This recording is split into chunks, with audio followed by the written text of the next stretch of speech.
예수 그리스도의 종 바울은 사도로 부르심을 받아 하나님의 복음을 위하여 택정함을 입었으니 이 복음은 하나님이 선지자들을 통하여 그의 아들에 관하여 성경에 미리 약속하신 것이라.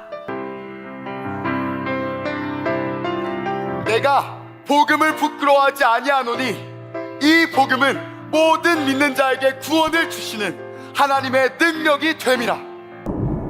하나님의 진노가 불의로 진리를 막는 사람들의 모든 경건하지 않음과 불의에 대하여 하늘로부터 나타나나니 이는 하나님을 알만한 것이 그들 속에 보임이라. 하나님께서 이를 그들에게 보이셨느니라.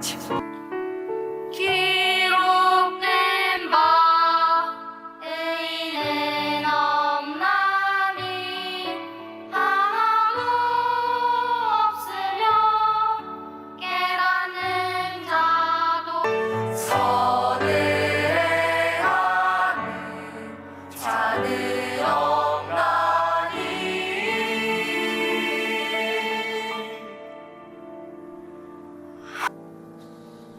그러므로 율법의 행위로 그의 앞에 의롭다 하심을 얻을 육체가 없나니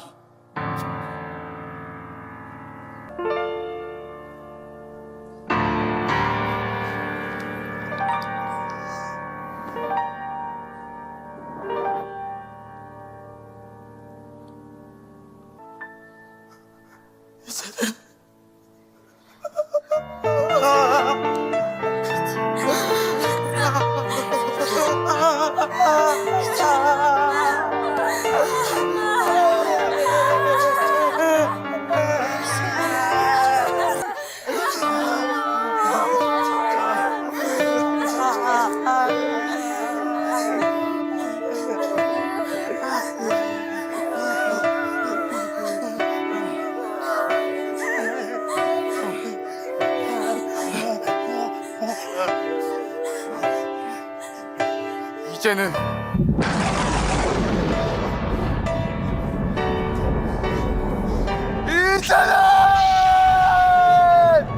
율법에 하나님의 아내가 나타났으니 율법과 선지자들에게 증거를 받은 것이라.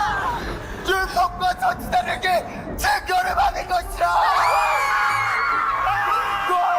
예수 그리스도의 믿음으로 말미암아 모든 믿는 자에게 미치는 하나님의 은혜. 곧 예수 그리스도를 믿음으로 말미암아 모든 믿는 자에게 미치는 하나님의 은혜. 자면이 얻으리라.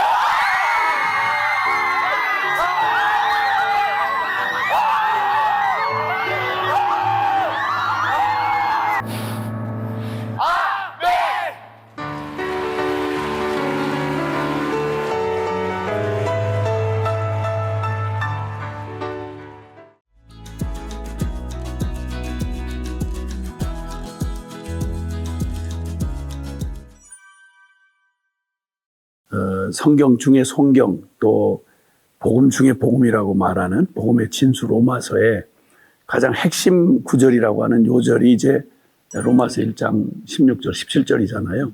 복음에는 하나님의 의가 나타났는데 율법의 행위로, 그러니까 선하게 살았다, 착하게 살았다 그러면 상선벌악이 보통 복음이 없는 우리 인간의 기본적인 도덕심이 남아있는 죄인들에게 남아있는 마지막 마지막 희망이라면 내가 착하게 살아서 내가 선한 일을 해서 그래서 잘한 사람에게 선한 사람에게 상을 주고 악한 자에게 벌을 준다. 그 죄인으로서는 사실은 이 상선벌악의 개념으로 생각해도 사실 소망 없는 거죠. 허물과 죄로 이미 심판을 받고 태어났기 때문에 인간이 아무리 갈고 닦아도 율법의 의로는 최선의 행위로는 절대 구원받을 수 없다. 믿음으로만 구원받는다는 말은 지금 이제는이라는 말에 감동을 받은 것처럼 이제는 끝났다. 우리에게선 더 이상 희망 없다. 아무리 눈물겹게 갈고 닦고 평생을 이를 악물고 돌을 닦고 아무리 살아도 우리에게서 이 죄인을 의인으로 바꿀 근거는 없다. 그죠? 혹시 선해 보이는 죄인이 될 수 있을지는 몰라도 죄인 자체를 벗어나는 길은 없다. 이게 이제 절망의 선고였는데, 그럼 다 끝났고, 이제는 끝난 거죠. 이제는 끝났어. 그런데 어떻게 믿기만 하면 그 완전한 상상도 안 될 하나님의 의를 이루며 어떻게 영원한 영생을 얻을 수 있냐는 거예요.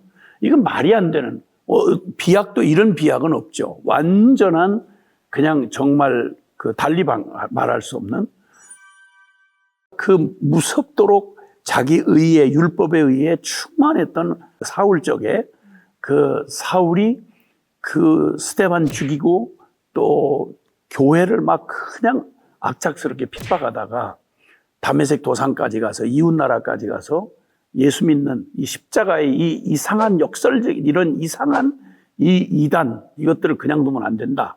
잡아 죽이러 가다가 부활한 예수님을 만났어요. 이렇게 만나면 거기서 그냥 끝나면 되는 건데, 주님 앞에 심판받고 벼락을 맞으면 될 텐데, 놀랍게 예수님이 그를 부르셔서 이 상상도 안 되는 이 역전도 이런 역전이 없는 이런 그 복음의 비밀을 나타내게 해주시려고. 그 말을 디모데전서 1장 그 12절 이하에 바울이 고백을 하죠. 나는 전에 핍박자요, 포행자요, 악행하는 자였더니 하나님의 일절 오래 참으심을 내게 보이셔서 후에 이 복음을 듣고 믿어서 구원 받을 자들에게 표본을 삼으셨다. 그러니까 일생 자체가 복음의 이 반전, 이제는 안 되는 끝장난 그 악한 그 종교 경찰이었던 사울이, 자기 의에, 율법에 의해 미쳐있던 사울이 완전히 하나님의 은혜를 입어서, 죄인 중에 괴수였던 그가 은혜를 입어서 십자가의 완전한 은혜를 깨닫는데, 그러니까 막 이 로마서 1장 16절의 외침처럼 주님으로부터 받은 복음을 받고 막 그 터져나갈 것 같은 감격으로 기록된 말이 로마서의 결론이죠. 요절이죠. 그러니까 이 복음을 내가 부끄러워하지 않는다. 이건 헬라인 앞에서도 유대인 앞에서도 누구 앞에서도 난 부끄러워하지 않을 온 인류에게 전할 이론이 아니라 공상이 아니라 이건 구원을 실제로 주는 하나님의 능력이다. 그런데 이 핵심이 뭐냐면 믿음으로 구원받는다.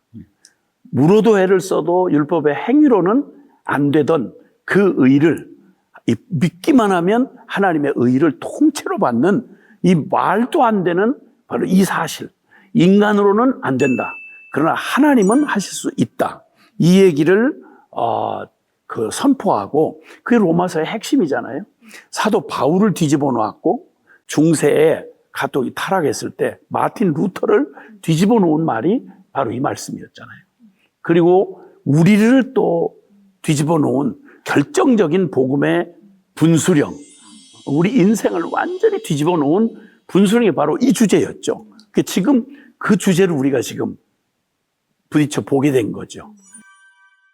행위로는 안 되는 우리의 그 절망을 그 말씀에 오다가 그 선포를 먼저 로마서 1장 17절에 말씀을 하고 왜 그래야만 되는지를 1장 18절부터 우리 아까 다 표현될 수는 없었지만 그 현장에서는 그게 다 표현됐죠.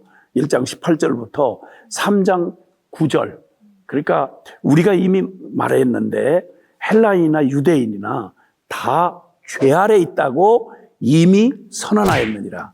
그래서 죄의 반역성, 그리고 죄의 확장성, 죄의 영속성에 대해서 1장, 2장, 3장 유대인도 악소리 못하고 율법의 의로 나는 아브라함의 혈통이고 성전에서 예배드렸고 나는 율법의 의로 흠이 없이 살았는데 왜 안 돼? 라고 말할 수 없도록 완전히 그 존재적 죄인임을 아주 무섭게 선고하시고 10절에 의인은 없나니 기록된 바 의인 없나니 하나도 없도다. 우리가 다 치우쳐서 다 한 가지로 다 무익하게 되고 선을 행하는 자가 없는데 하나도 없다. 하나님을 찾는 자도 없다. 그러면서 이제 3장 20절에서 마지막 대법원 사형 확정 판결문을 내리죠. 그러니까 율법의 행위로 안 되고 그리고 인간의 어떤 최선으로도 될 수 없는 존재적 죄인인 죄된 인간의 실상이 어떤지를 무섭도록 하여튼 선포해서 모든 인류가 이 진리 앞에 서면 누구도 설 수 없는 그 선포를 완전히 하고 절망한 끝에 이제는 이라는 말이 나온 거잖아요. 이제는 들었니? 보았니? 너 자신도 여기 부딪혀 보았느냐? 이제는 하고 아까 그 드라마에서 보듯이 완전한 절망. 그때는 이제 비로소 남은 것 딱 하나예요. 하나님의 의지. 하나님의 의지만 남은 거죠. 그러면 이제는 하나님 내가 친히 하리라. 내가 친히 하리라. 하나님이 일어나지 않는 한, 하나님이 스스로 무언가를 하시려고 하지 않는 한, 이제 우리 편에서, 인간 편에서 어떠한 가능성도 남아있지 않는 상태. 그때 비로소 우리는 그때 이제 살아나는 단어들이 은혜, 일방적인 하나님의 은혜라든지 일반적인 그 하나님의 어떤 주권이라든지 하는 성경의 아주 이 성경 내의 가장 중요한 사상들이 이해가 될 수 있는 거죠. 이 바탕에서. 그래서 저는 보통 이걸 복음의 분수령이다. 복음의 분수령이다. 이렇게 표현을 하죠. 사람으로서는 안 된다. 그러나 하나님으로 하실 수 있다. 이게 바로 행위로는 안 된다. 오직 믿음으로만 할 수 있다. 이 얘기가 결론이다. 이렇게.